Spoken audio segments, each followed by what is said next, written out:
From the looks of it, paddle tennis attempts to merge three sports together and bring the best in each. In a racquetball-sized court, smaller than tennis, glass walls are built to allow the ball to bounce back into the game just like squash. It's a simple idea that has created phenomenal appeal among Egyptians.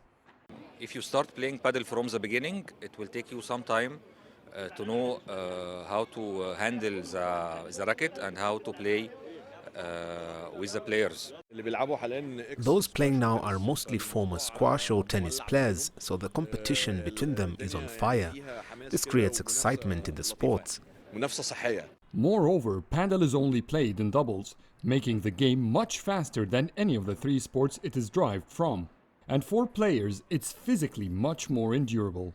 With its tennis-based scoring rules, the sport is easy to learn and feels familiar to anyone, and that has made a huge number of people join.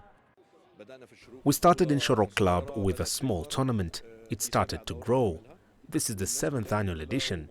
So many people join the sport, they want more competitions, and the skills level is always growing.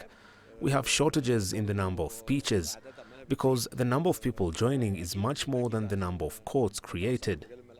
The rackets are solid with no strings. The ball is a depressurized tennis ball. It must bounce once into the opponent's court before hitting the wall, a more challenging move than squash.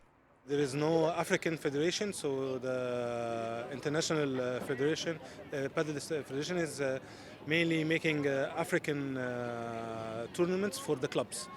So it started 2 years ago. I won it with my Tunisian club.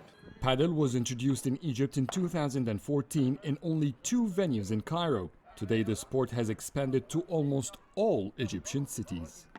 Because the demand is much higher than the available venues, each new sports facility creates at least 2 new paddle courts so as to attract new customers.